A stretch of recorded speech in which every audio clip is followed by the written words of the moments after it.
I believe it is more obvious than it's ever been that starting off with a plan and choosing a good match from the beginning is the only sane way to go.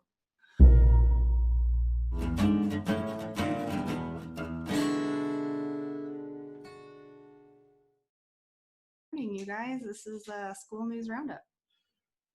Good morning. Welcome to Q&A Saturday, another Rockstar webinar. I'm Gene Benson.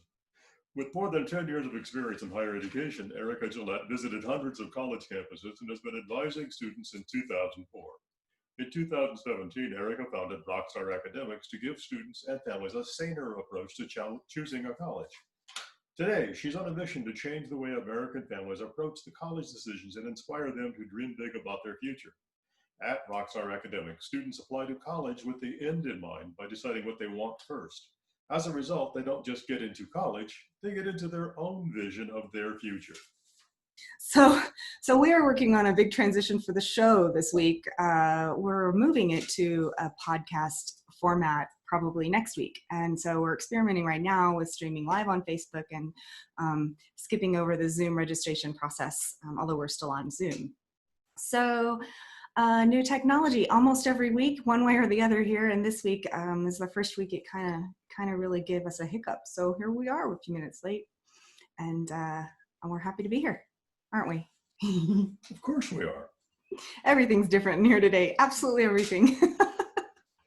I think our big revelation of this week, because this has been a week of revelations, has been that Rockstar Academics, where you first started that business, you were about helping students get into the right college, which is terrific, and that all because of the many students in the wrong college or the wrong major that you saw in your academic career, and I saw in mine. But look at how, because of this COVID pandemic, we really are doing a bit of a pivot out here. It's not just about getting into college, it's about really choosing a career, choosing a life has become a bigger portion. And then if college is the right choice, then absolutely pick the right one.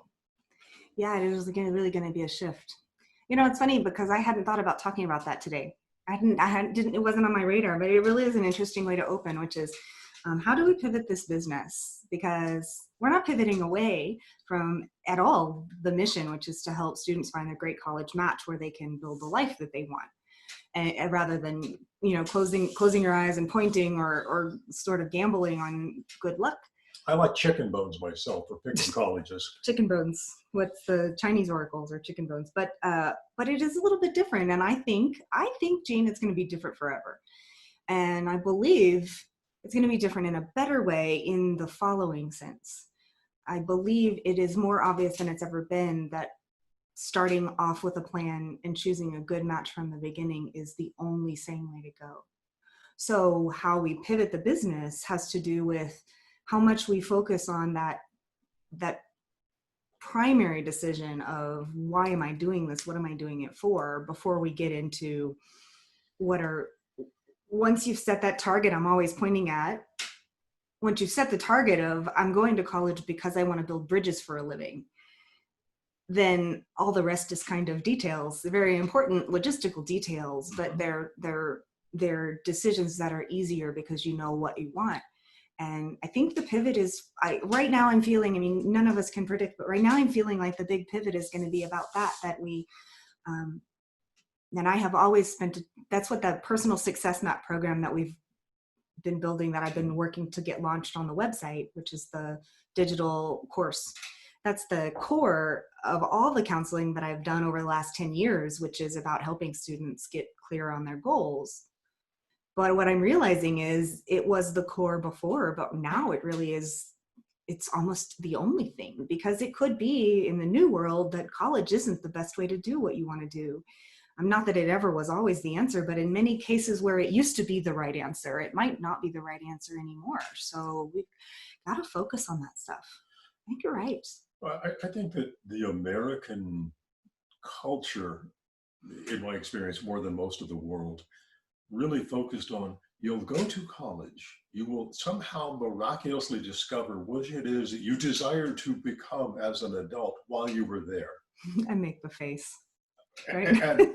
that was never, at least in my study and understanding, it was never the purpose of college as originally produced, but it sure seemed to evolve to that somewhere in the 60s or 70s or 80s. Something, that a miracle happens here. Well, and I've purposely sort of avoided. Now, what is this? Is this is episode 11 or 12 now? Yeah. So now I've gotten more confident about talking about the controversial things, but I've kind of avoided talking about like the origins of higher education, because it just brings up so many things that I have to make assumptions to talk about it that are dangerous to make, right? But the truth is, higher education was never meant to be a public service. And so the more, and that's not to say that it might not be for everybody and might not be necessary for everybody. That's really a decision that I don't think that's a statement that one could ever responsibly make, one direction or the other. But that's not the point to make. The point to make is that the system originated out of something that's 1,000 years old and existed at a time where the economy was different and non-industrialized, where class systems were different. Thank goodness they're different now. But higher education grew out of a world that doesn't exist today. And it was never built around the idea that it would be universal or that it would become an extension of public education. And so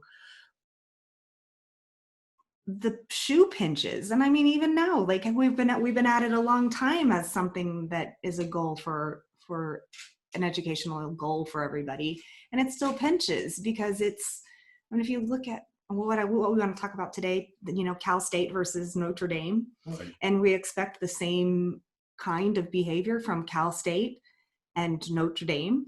And What? That's insane because Notre Dame is, it's a Catholic university, a private Catholic university in a small town in the Midwest, versus Cal State, with 230 campuses across.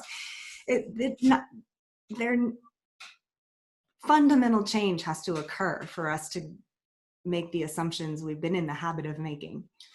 But they haven't happened, and we make the assumptions anyway. I think the pandemic at large is forcing some cultural, social changes. Mm-hmm. It's one of those, Darwin would think of it as an evolutionary moment. That, Explain. that you have moments wherein environmental factors change, and therefore much of the population doesn't survive. They become interesting history. And the population that had the tools to survive in this new environment, they prosper eventually. And I love that point. You don't read the blog that I write, but that was the point of the blog post that I made this week was, here's to the class of 2020 and all the ways that they will find a better way, right? That's what we do. And, it's a miracle of humanity that, disasters occur and we respond by adapting. And it's terrible to have to adapt in those circumstances, but the beauty is that we do. Yeah, somebody else said it a long time ago, the survivors write the history. Well, it's also true. And so what we hear is the history of the survivors. So that's very frustrating. There will be losses, sorry to say, but I believe it to be true. However, those who do survive, those who find the path of adaptation that works well, will probably thrive. Because there's going to be a lot more space available. Well, and I think that's the point, is that adaptation is necessary. We're seeing it happen. We see it be uncomfortable. We see it be uncomfortable. I don't think I've seen the right answer yet. I think it can be a spectator sport to criticize, right? And say, oh, well, that's not right. And that's not right. And how dare they do that? And why haven't they done? It's easy to do that. And sometimes it's necessary, right? Because public outrage and criticism are sometimes the thing that calls attention to the problem. Yep. and says, because why do I have the slide in the class that says it's important to ask other people who see things differently than you? Because whether it's a president of a college or a business owner or a parent, whatever, you make the very best decision you can with the information available. And then the only way you see the things you didn't see or when someone points them out to you and says, hey, stupid, you didn't see it this way. Right. So public outrage, public criticism, that's how they see the things they didn't see. But Well, let's talk about Notre Dame. let's do their plan, because they have a plan. Yeah, they have a plan. It's not perfect. And one of the things I'm excited about is that you have this great background in emergency response and services, which means I get to stop talking and let you give us some well-informed opinion. But here's what I'm going to do. I'm going to put on the slide just for a few minutes the news. If I can figure this out, everything's different today because we're using we're Facebook Live and everything instead. So there's the news, just to have something moving on the screen for a second. So yeah, let's talk about Notre Dame. So this is old news. This was from May 18th. And it was after Cal State had announced they were going online. It was sort of the beginning. So we've been having this debate publicly now for 2 weeks where Cal State said all online. McGill said different schools have said we're going online and we're going to be open. But they were all kind of sketchy. And then finally Notre Dame came out with this announcement, which we put at the top of School News Saturday. And I tweeted or whatever that I thought this plan was very detailed and that was a responsible way to approach it. But I'd love to hear what you think as a... Well, I look at it, and fortunately, Notre Dame has very deep pockets, and we have the Vatican behind them, so there's a lot of money. Because if we read down there, amongst the first things they talk about is, I think, very responsible science. They talk about the need for distancing. They talk about the need for testing. And just, this is my emergency response world of some rules of thumb. And so rules of thumb here within this COVID world is that we need to keep people several feet apart. Okay, keep people several feet apart. And here in the state of Nevada, what they're doing basically in restaurants and those sort of places, essentially the maximum load of people allowed within a building is half of whatever the normal fire department load would have been. And that load is always determined by what people are doing within that structure. So if it's an eating, drinking, dining establishment, one of the old ones that I have memorized, every person got 15 square feet. So you took the total number of square feet, divided it by 15, and that's how many people were allowed in the building. That's where that fire, by order of the state fire marshal, fire load set, that's where that number originates. So does that mean that a campus is going to be able to have half as many students on campus in order to... if they follow the same rules, if you can only have half the number of people per square footage, correct. So suddenly I have half of the student body, because the student body is the majority of who's on campus.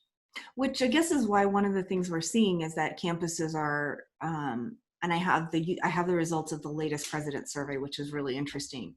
Why we're seeing so many campuses do those hybrid responses that we talked about several episodes ago, where we looked at those likely responses. And one of them was, we're going to see colleges bring students back to campus, but not bring them all at the same time. Exactly. Well, see, that would make sense.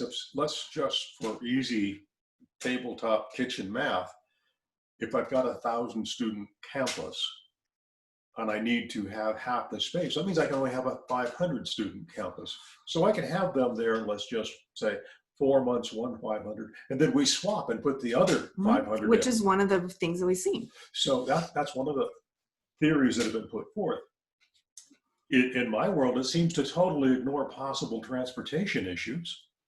Yeah, this is the thing. So, I think we might just be all over the place today to just have this conversation. The topic of the day today, I think, really is campuses possibly reopening, and what a whole bunch of we've got Chronicle of Higher Education this week interviewed Dr. Fauci himself and said, what do you think about it? And there's 5 or 6 questions in the interview, which is linked on School News Saturday, were the 5 or 6 questions I had.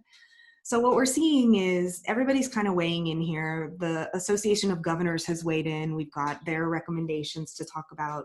We've got Dr. Fauci's interview to talk about, and we've got this president's survey where the presidents have listed the different things they're going to do. But, realistically, that's the topic. Like, what will this really look like?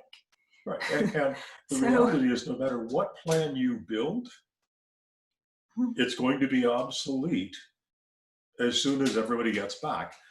Because all of these plans that I have seen talk about we're going to have separation of peoples. So I guess all of the 2-person rooms are going to become single-person rooms. That's what I've heard. So a couple of universities, either in their plan or in their faculty meetings privately, are discussing, okay, the dorms, obviously they're not going to be 3 students to a dorm room. There'll be 1 student to a dorm room, and different sizes of campus, like different sizes of class. So larger classes will be online only, whereas the small seminar style classes will still be allowed to meet, and they'll meet in a bigger room, so that they can accommodate. But let's talk about campus life. It's 24 hours a day. The majority of the time is not in a classroom. Right. So where do the students go? Typically, back in, pterodactyl flu when I was in college, students went to the cafeteria or the student union building and packed in relatively tightly. Well, they can't pack in tightly. We can't have them tightly sitting in the assembly area. We can't have them tightly, is it Michigan that's going to not have collegiate athletic events because of the COVID? There's another headline. I didn't do a slide today with the primary headlines, but there's another headline for us to talk about, which is the president of Michigan. Is that Mitch Daniels? No, Mitch Daniels is Purdue.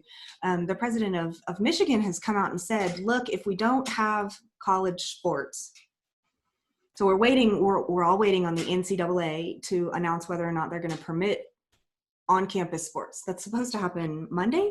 And a lot of schools, I have students who are planning to play varsity. Sure. And the students, so it's really interesting because the students that I've talked to who are playing, they're saying, well, if I can't play, I'm not going back to campus. Right. And so the NCAA has not made their ruling yet. And we've got presidents everywhere saying, well, you see all kinds of different ideas. We're going to have the sports, but they're only going to be televised, or we're not going to have the sports. But the president of Michigan, which is a huge Big Ten school, has basically said, huge sports college. Not basically said, he has literally said, I'm going to try to be conscious of putting it up and then taking it down. But the president of Michigan, he has said, if we can't have sports, we won't have campus. Which I heard so that tells us what is truly important to the president of Michigan. Well, now hold on, because I hear you're that's a little unfair, right? Because it isn't, because you're right. But the reason it's important to the president is because it's been made very clear that that's what's important to the students. And so that's really interesting to think about. You see, here's where you and I disagree, because to me, this is where his money that runs his school comes from. Well, no, I just skipped a step, right? If that's what's important to the students, then that means that the president knows that's what's important to keep the campus financially viable. And so there's this whole other debate happening, in the industry, podcasts and headlines and private meetings and everywhere else, where I'm kind of excited to see what is going to happen as the consumer of higher education, which this is a product, right? Absolutely. And the consumer of higher education has had no choice but to buy a bundled product. Yeah, there's never been a separation of it. They can't buy education without the campus experience, with some both excellent and some poor exceptions. Yeah. But for the most part, you can't buy, you buy the campus experience and the education. They're bundled together. It's impossible to separate them. But the good reliable financial numbers show that only 20% of the cost of on-campus tuition and fees has anything to do with instruction. 20%. Right. And yet consumers have not had the choice to unbundle the two and say, this is what the education is worth. This is the price we're willing to pay for education. And this is what the campus experience is worth. And that's the price we're willing to pay over here. But now it's going to become clear. It has to be. I mean, my faith in economics, free market economics, behavioral or not, is like it's going to become much more clear. This is what we'll pay for education. This is what we'll pay for on campus. And we have plenty of consumers saying this is what we want. Right. It's not that they don't value the campus experience. It is, in fact, that they do. So no, we make movies about it. We call it Animal House, and it sells well. I think no college student today has ever heard of Animal House, but I certainly have. Where's I've got a survey here. No, that's not the one. Gosh, what can I find it? A survey saying, the surveys have shown students are saying, if we don't get to go back to campus, we're not coming. Right. And so that's the president of Michigan, he's not wrong. He's saying the kids aren't coming if we don't. And for most educational institutions, those students coming, those students paying tuition, those students paying for room and board fees, and all the other things because students shell money just like slot machines real regularly at the campus. They are what support the campus. Well, for most campuses, that's true. And to some extent on every campus, it's true. So, we're going to hit all of them. We're going to hit every controversial button in education today. So you guys stay tuned, right? Because, of course, there's another conversation, which is what really supports campuses. And, everybody loves to point fingers at, all the professors care more about their research than they do about their students, or, it's all the international students, but look, universities exist to educate undergraduates fundamentally, even if their funding architecture has become very convoluted. And so,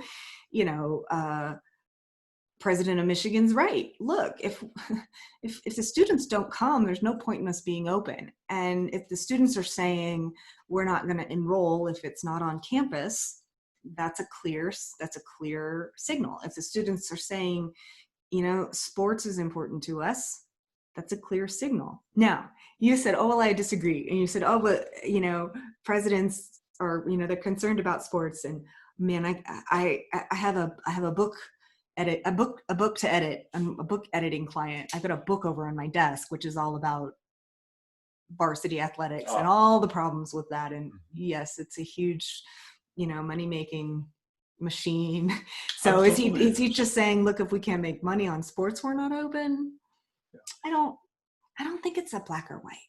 Well, see, the other side of that is that I picked up a news broadcast 3-4 days ago, and the part that stuck with me was the guy talking said, if I were making a computer simulation of the best place to go spread an airborne virus, if I really wanted, if that was my goal, was to infect the most people possible, basketball, because it's indoors, the entire crowd is screaming, and they hang out there for more than an hour of yelling, screaming, and totally unprotected breathing. Unprotected breathing. Well, that's a 21st century phrase right there. Did we link to that one on School News Saturday? No, it went by and I lost where it was. But basketball. But it stuck with me. It was such a really fun story. This would be, if I were doing the computer simulation, this is the tool I would pick for spreading a disease.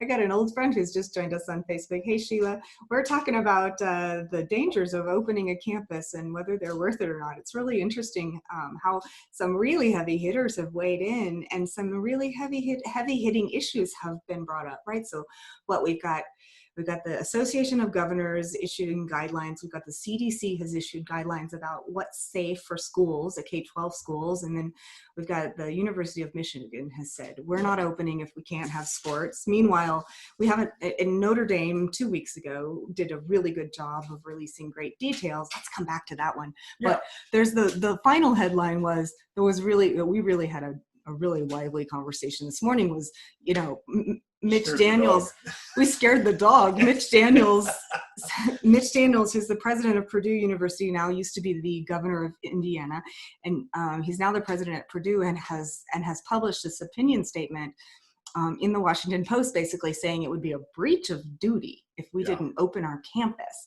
And if you read the whole article, it's great and very well thought out. But if you only read the top lines, which is what many people do, he's been a little bit misleading. And so that's the final headline I'm putting on the table for us today, which is, it's never that simple. It really isn't. So Mitch Daniels, he says, it would be a breach of our duty at Purdue University, one of the nation's greatest private institutions, if we didn't open our campus. And my response to that as a former emergency response person is, you, sir, apparently have a challenge as to what is your duty, because your first duty in my world is to protect the innocent as much as possible. A duty. And so, yeah, I want to... yes. That's my immediate knee-jerk response. Well, let me share my screen again. I'm going to try to share it and then unshare it so that everybody doesn't get whiplash. Yeah. But let's see. We'll go to the browser and we'll share. And so just to review, so Mitch says it would be a breach of our duty, but then on the other side, we've got this great article in the Atlantic, which was also 2 weeks ago. And, this is a president of a much different institution, right? So Paul Quinn is a historically Black college outside of Dallas, Fort Worth.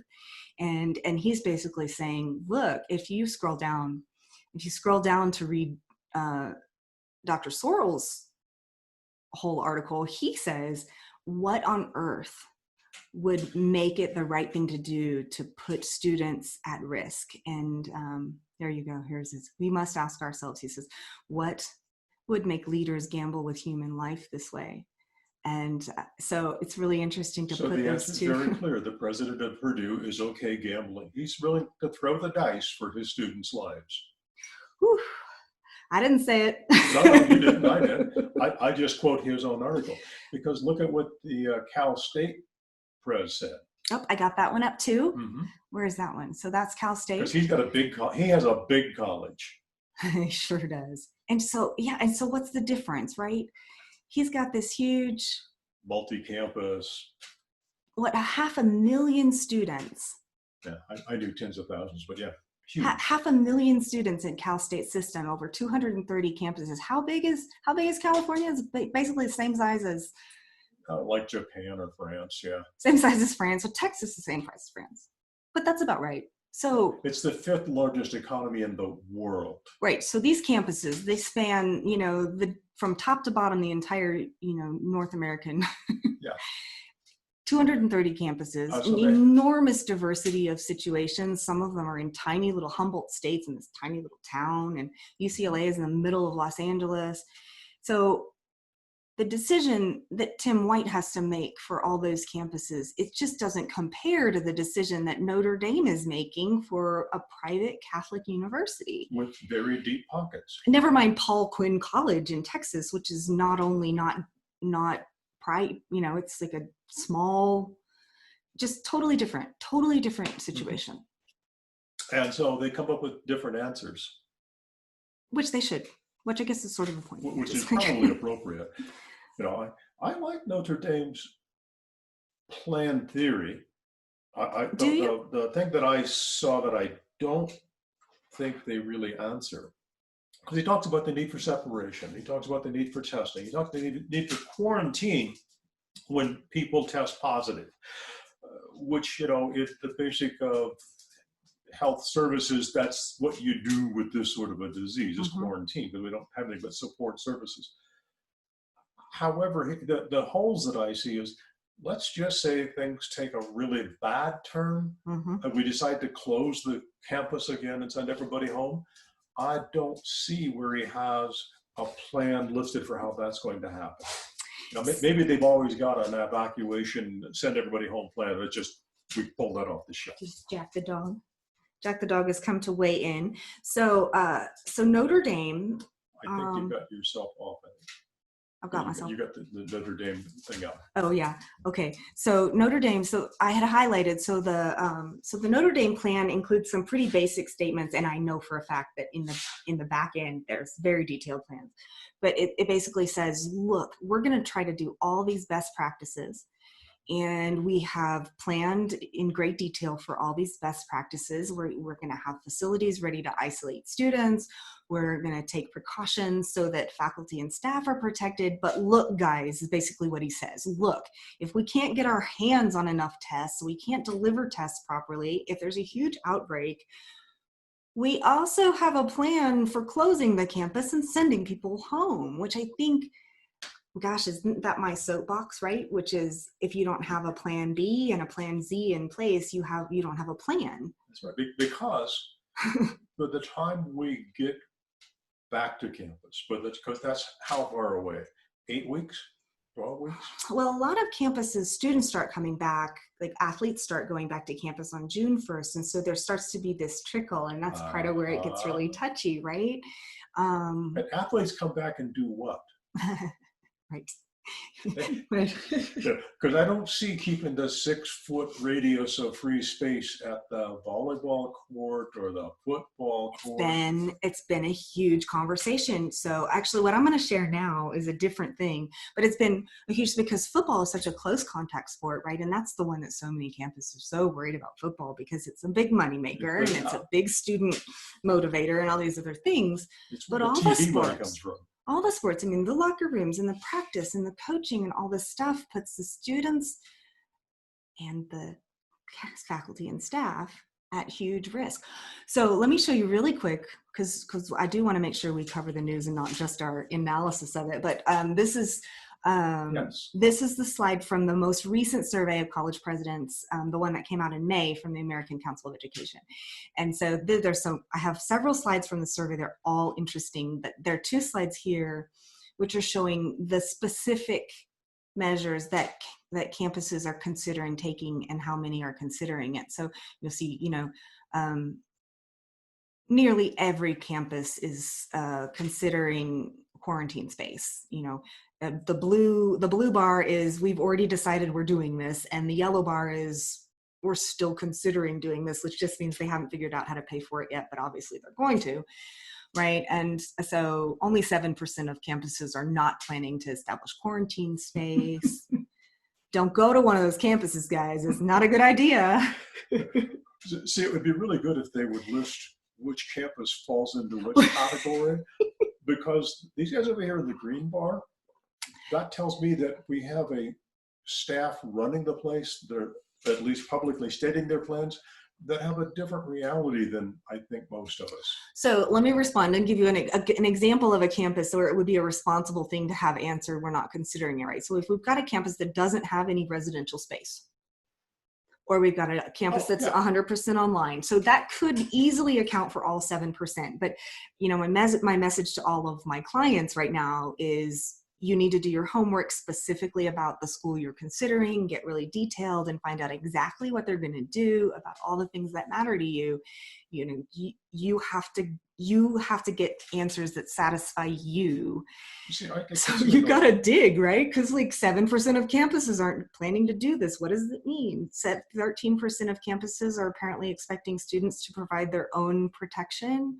Well, you can expect that from students, but a little higher, provide PPE to staff and faculty. 8% of campuses, so again, that's a pretty small number. It could easily be accounted for by campuses that don't have face-to-face instruction, but 44% are still considering. I have a newsflash for them. It's a federal OSHA law that you have to provide protective equipment to your employees. Maybe they have no employees. Which is good, right? Because it also remember what you're going to remember to think about what you're looking at. Still considering, like I said, just means we haven't figured out how to pay for it yet, is all it means. So these are the things that are being considered, right? So, and if you look down at the bottom of this first slide, it says it's talking about whether or not they're requiring mandatory universal testing, and you see the numbers are quite low. So the bottom bar here says, are we requiring students to be tested before they arrive on campus? And that's blue bar is yes, we're doing it, and it's very small. And why? Well, they have no idea how they're going to get their hands on the tests and how they're going to pay for them yet, right? Because they're not That's cheap.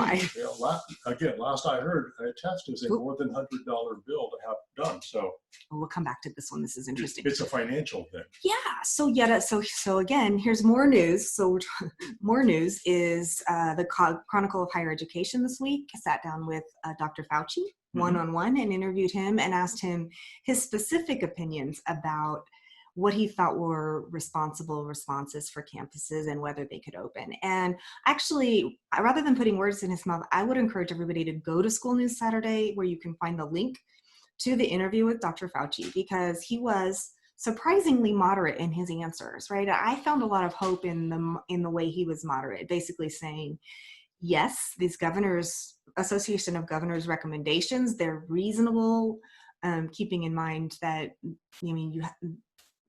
my favorite thing that he said, of course, was it depends on the campus, right? Because it does. Sure. Humboldt State with a small number of students can respond quite differently than, Irvine. But surprisingly moderate and hopeful, basically saying, yeah, right now we believe this is possible. We'll have to wait and see, right? And saying it kind of depends on whether tests are truly available or not. And you saw that in the Notre Dame announcement where, you saw that he said, John Jenkins said, we're assuming we can get tests. If we can't get tests, all bets are off. We're assuming we can do these things. If we can't do these things, all bets are off. It's like these folks that I see that are regularly showing their plan for temperature screening. Mm. Well, okay, if someone is running a fever, they're obviously producing a lot of virus particles and exhaling them. Right, but God, we know that they're contagious before they show symptoms. So how do you account for that? Exactly. Before symptomology appears to be 2 to 4 day minimum that you're going to be contagious to others around you. So the temperature is a sign, but it's way late in the process. I don't know if I would be more concerned as a parent about my child going for athletic events or band practice. The guy with the tuba back there.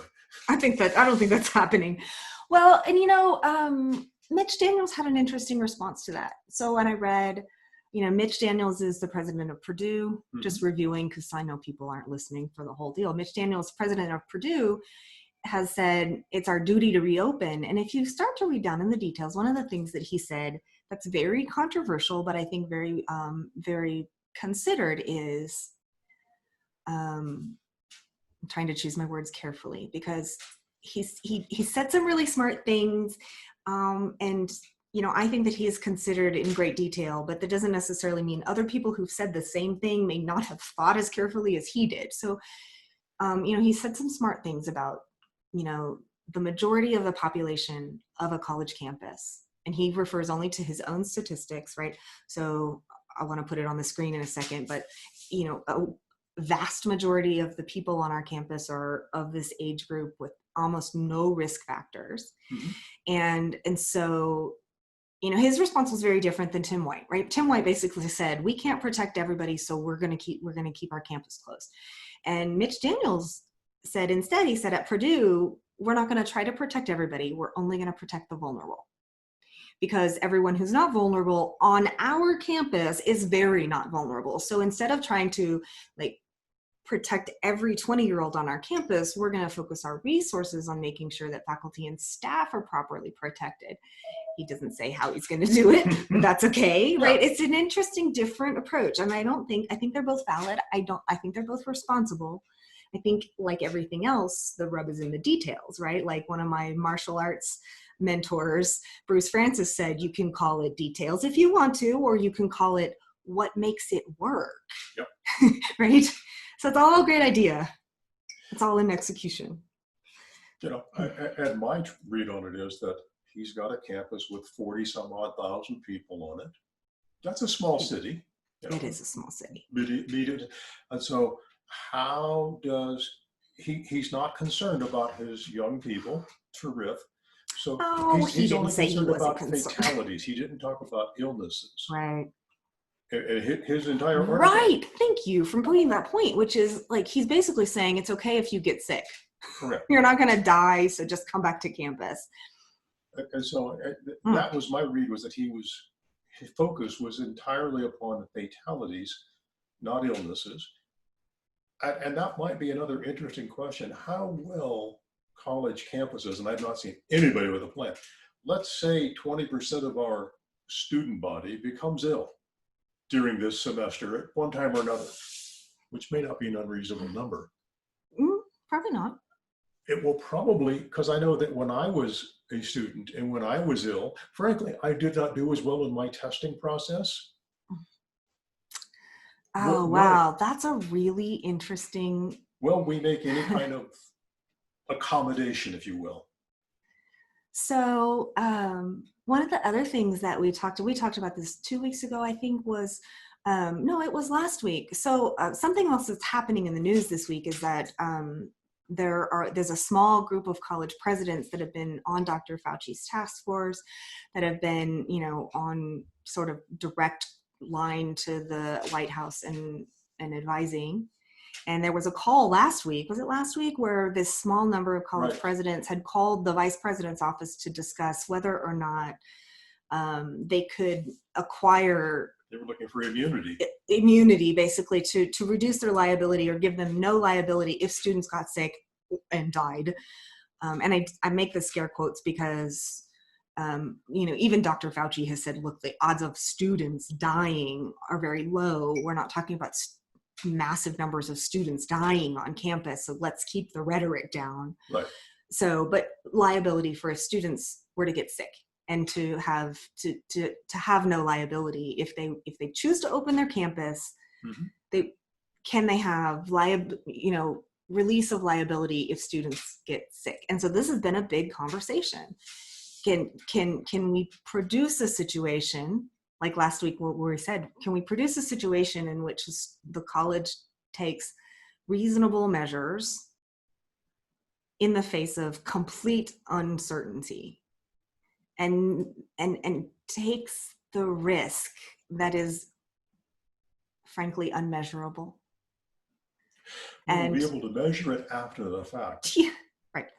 Like every other significant illness that's, we'll go with the word pandemic wide, you never know until after the fact what would have been the right thing to do, the best thing to do. Yeah. So frankly, these college presidents and the politicians that they're meeting with really are guessing. They're making scientific guesses, but they're guesses. If the disease does not reappear, if there's no massive second wave this fall, hooray for everybody. Yeah, it would be great.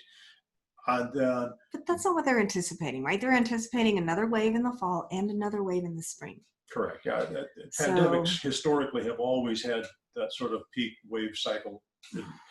It's a resonance wave that fades out almost. There you go with the science again. I'm sorry. But if let's just say for the moment that it didn't happen, that the resonance wave doesn't occur, that this is a one time and then it fades away. Numerically very unlikely, but if it did, then everyone who took precautions, like the Cal State choosing to do all online, they will be vilified later for being overly protective. Well, we all become Chicken Littles in retrospect. Yeah. Except. But let's say that it becomes the bubonic plague, the Black Plague of Europe, and 40% of your student population drops dead when it's all done. Nobody's predicting that. No, nobody predicts. I worry so much about Twitter as if I really. But I'm just, going to opposite extremes. And then all of those who tried to open the campuses will be vilified for being such villains and not caring. So really. Right. It's that you're sued if you do and you're sued if you don't. Right. And there's just not so much grace for and I think that's one of the things that I love about John Jenkins at Notre Dame, about Tim White at Cal State, about Mitch Daniels, and about all of them, the presidents who've come out and made decisions. They're basically, they are trying to make the best decisions they can. And they don't have access to better science than we do. No, not really. We can obtain the exact same reports that they're reading and making their best managerial decisions. And so, you do the best reasonable, prudent man decision. What's the right thing to do? Well, what can I do? If I'm Purdue, where I'm money deep, or even better, if I'm Notre Dame, where I'm really money deep, I'm a relatively small school, frankly, then I can set up for the return, and I can set up with all of these separations I'm going to have because we believe that will help reduce the spread of the disease.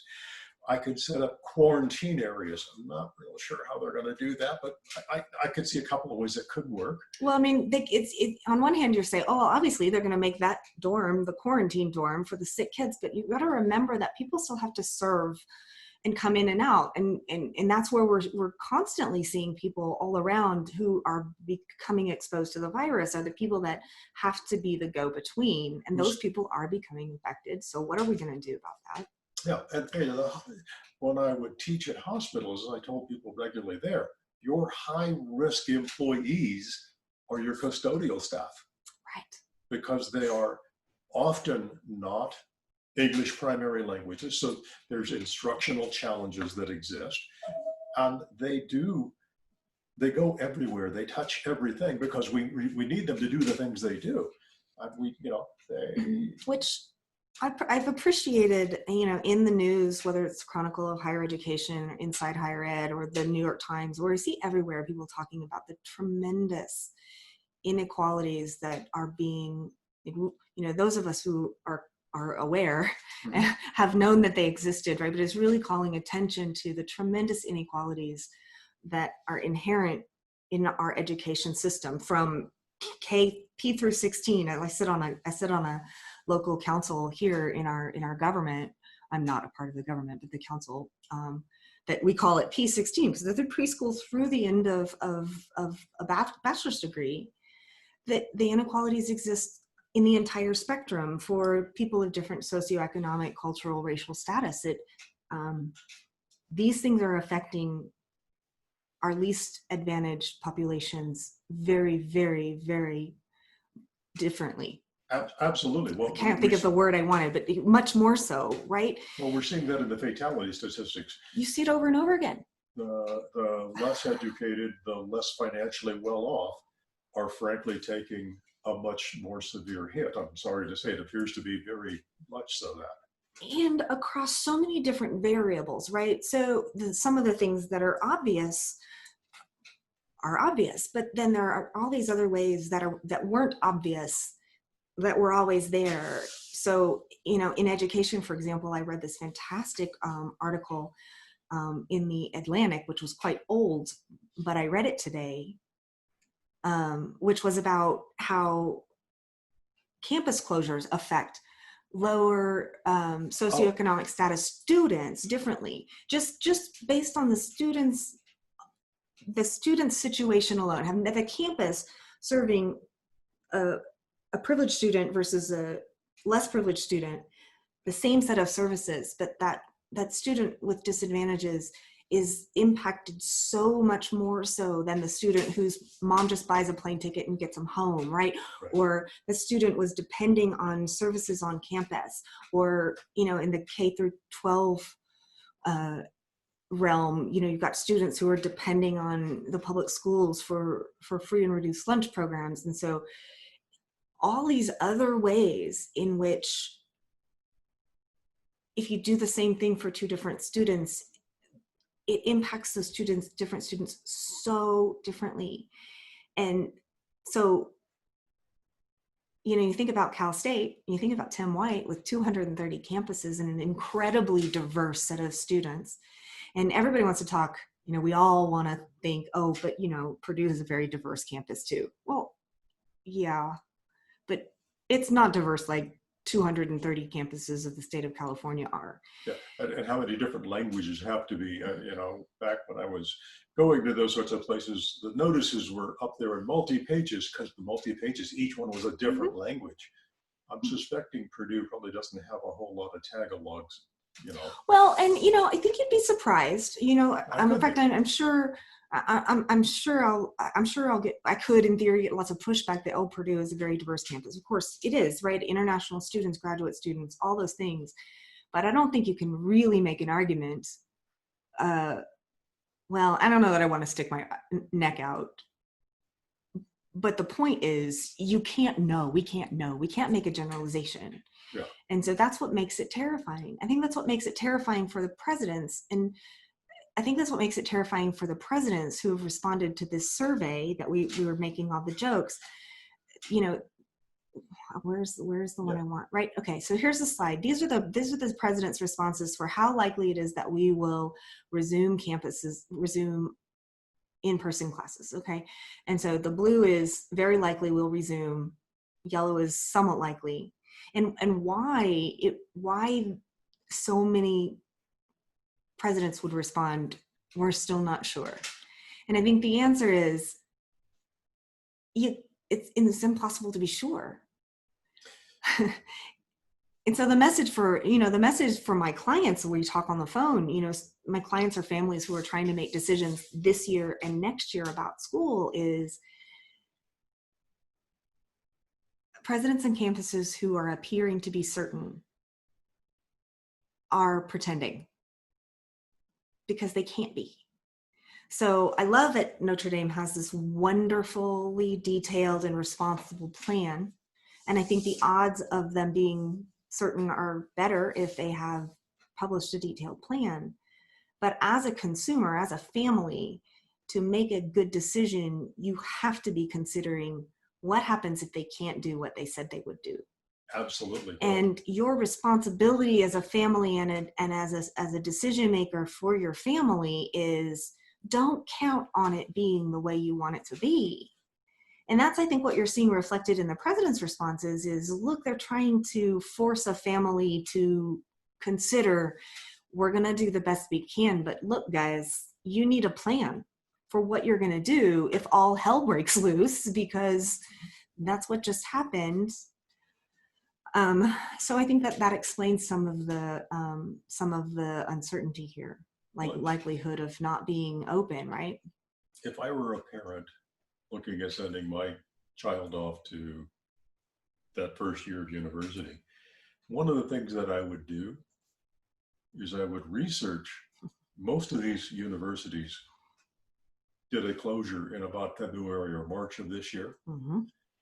How did they treat those students when they did that closure? That would be a big thumb on the scale of my decision making about whether or not I would consider it. Because the university at some did this where they just essentially ejected the students. Here's your eviction notice. You got 24 hours, get out of the dormitory because we're closing it.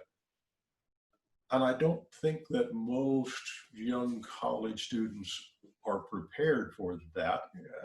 I doubt that most of them have financially deep pockets where they can afford, paid. And again, that's part of where the inequality comes in, right? Is that some of those students were really stranded. Sure. And, I said this many weeks ago on this broadcast, and I stick by it, right? Which is that I think that those campuses that just said, you guys have to get out of here, they did the right thing, because that was better than waiting until, as we talk about clarity versus certainty, right? It's definitely better that they did that than that they waited until they had a plan and then everybody's sick. So the most important decision was reduce risk as fast as possible. And they didn't have a plan. So therefore they didn't have a plan. And it was the best they could do. But if we see that again in the fall from a campus, that's a terrible sign. That means that they have not spent their time well to plan for the future. And quite frankly, not having a disaster response plan as a campus is, none of us, no, we could have. We did know, right? We did know this was a thing. And so why didn't campuses have a plan is something that I think will be hashed out over the next year or two to say, look, I've seen TED Talks that are 10 years old talking about this as a realistic possibility. Like, we did know, but you can't do everything. So, but the difference for the families, you said something quite important, which was, for a family who's trying to make this decision, what are you looking at? And you need to be looking at how unprepared were they? Right. Because if they were unprepared, not a good sign, but all by itself, not a game ender. But if they were unprepared and they have not now released a plan to show that they're prepared now, I wouldn't go there. That would be a very big negative in my world. Yeah. I don't think you're going to see that, though. For whatever it's worth, I don't think you're going to see very many campuses who have not released a detailed plan at that point, by the time they open, right? So you look at the president's survey, You'll see one of the slides I have, you'll see that they're saying, we intend to be and making our announcements by X date. Oh, I guess maybe I didn't bring that slide, but we see, yeah, I didn't bring that slide, but we saw them saying, you know, we've already made our announcement. We're planning to make our announcement by June 1st, which is Monday, or we're planning to make our announcement by July 1st. I don't think you're going to see a whole lot of schools who don't have a plan by then. If they don't have a plan right now, I mean, it will inevitably happen, but as a consumer, you're going to have to do the evaluating yourself to see whether they've done a good job. That was my point, because I know that several of the listeners here are either students or parents. I think more parents actually listen to this. Oh, definitely. About how do you select the college? And I think that in today's world, this would be one of the big decisions for me was, I would look at the history, and that's available, obviously, the news and the like, of how did this school treat their students when this crisis occurred? And then regardless of, and that would be a big thing. Well, we can't predict future, or best estimate is how things happen in the past. Something like that's what, you know, all the stock guys tell you. So how did they treat their students? How did they treat their faculty in the past? And then if they have publicly announced their plan, what is it? Does it make any sense to you as a living, breathing human? Or are these people just, you know, casting out psychedelically covered clouds that say, yeah, it'll all be happiness and the unicorns will save us? And I haven't heard that one yet, but I'm expecting it. Hey, you know, nothing would surprise me today. Actually, you know, we're getting close to the end of the broadcast. We're broadcasting a few minutes late, so we're coming up on an hour now, but I kind of want to close on a point that that surprised me, right? So I had a conversation with one of my clients who was closing in on a decision, and to attend as a freshman in the fall. So he should be closing in on a decision. And we were talking about, he's made a good decision. He's thought through most things, and, you know, he's, you know, feeling confident about his choice. And I said, okay, so have you considered what you're going to do if it turns out that the campus does go online? And I got crickets. And I'm feeling bad because I'm thinking, you know, but then again, how many times have I said it, right? So you've got to be assuming, guys, that you're going to be encountering online classes. Okay. Even the campuses who haven't said we're going online have plans for releasing courses online, and they have to. Look, you started at the top of the hour saying the only way to do this is to reduce occupancy levels by half. Okay, so the only way this can work is if campuses have a hybrid plan for delivering. They can't put 100 students in a classroom anymore. They can only put 50. So if they can only put 50 at a time, that means they have to have twice as many classes, right? Or they have to put some of it online, or they have to bring, you know, cohort A to campus this week and cohort B to campus next week. So you have to assume you're going to be encountering online school, either from the get-go or because of a response to unexpected emergencies. And so really, you've got to be looking at how satisfied are you that the campus you're choosing is going to be able to deliver a suboptimal situation well. Right. Does that make sense? Right. Like we all, like, an optimal situation, we all respond well to an optimal situation. You owe it to yourself, to your budget, to your future, to also look at, what will I do if a suboptimal situation occurs? And what will they do if a suboptimal situation occurs? And am I happy with that? Because something is going to be not optimal about the whole situation. So my student with the crickets, it hadn't occurred to me that some of my classes might be online. Now I happen to know because I talk to people who work in administrations at universities, right? So the school the student is planning to attend, I happen to know that they have plans to deliver some classes only online, no matter what. Right. But they haven't released that information, right? it's not secret, right? It's not top secret. It's just they haven't released their plan, but because, faculty and administration have to be making plans, right? So universities have plans to make some classes online. So as a consumer, you've got to be figuring out what they're going to do and whether it's okay with you. And what are you going to do if the thing that isn't okay with you occurs? And that's not a happy message, but look, It's the truth. Pilots don't decide what they're going to do when the engine shuts down, They make that decision the night before at the kitchen table. What am I going to do if things go wrong? And that's, I think that's how that is how we have to approach this right now. We have to assume there's going to be some sort of systems failure and be ready to take care of ourselves as students, as parents, as teachers, as consumers. Look, the future's still coming, which is how I end so many of these broadcasts. The future is still coming. It's still going to happen, even if it isn't what you want. Like maybe 5 years ago, there was this great movie called Hotel Artemis about this crazy Hollywood scenario in it. But one of the characters is dealing with a death, right? And somebody says, isn't it terrible that this is what you're having to do? And the character says, well, but you have to deal with the life you're given, not the life you wanted. That's right. And that's what we're all dealing with right now is we're having to deal with, it's not what we wanted, but how do we go forward? How do you still get the degree you need to have the life you want? Does it mean that you plan for online classes? Does it mean that you join a trade program and get training at home?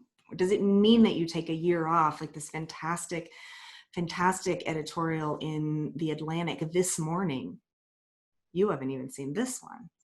It's fantastic editorial that in The Atlantic basically saying, look, and I don't necessarily agree that this is the right response for everybody, but look, maybe what you ought to do is something entirely different that's valuable. So long as it's something different that is valuable. Mm-hmm. Sitting on the couch eating Cheetos is not valuable. So have a plan and reach out to someone who can help you make a good plan, I think is the moral of the story today. We've been all over the world today, haven't we, Gene? We have. But that last bit there really is true. Whether they hire you or not, whether they hire Rockstar or not, talk with someone professional. For the high school students the two of them that may still be listening, because I ramble on, don't talk to your peer group because they don't know anything. Talk to them, but don't let them be the only people that you talk to. They don't know anything more than you do. Mm-hmm. Talk to people who have been to college, talk to people that have taught at college, talk to people that have administered at college, because they have a different bit of knowledge that the average high school student doesn't own. Yeah.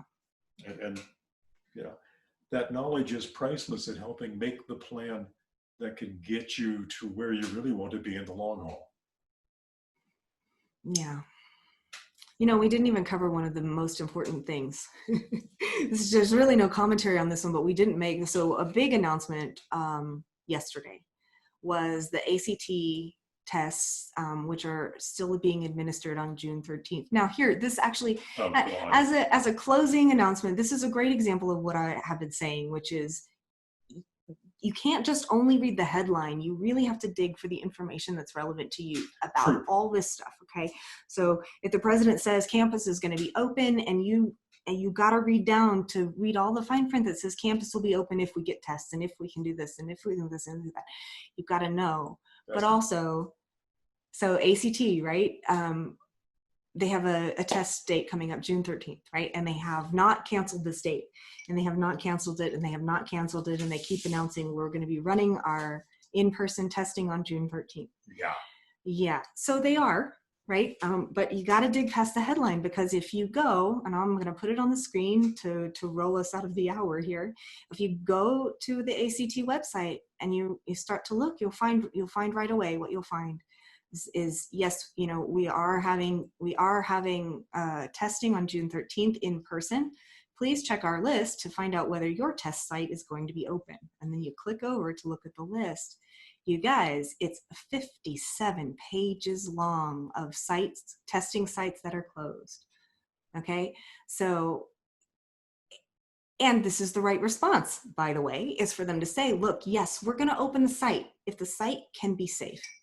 If the site can meet all the guidelines for safe, then we'll have it open. And then so what you do is you go look and you see how few places are able to deliver those circumstances. And thank goodness they're not going to be open if they can't, right? But the same thing is going to apply to high schools and colleges and community colleges and everything else is, look, we're all going to try, but don't hold your breath, like have a plan.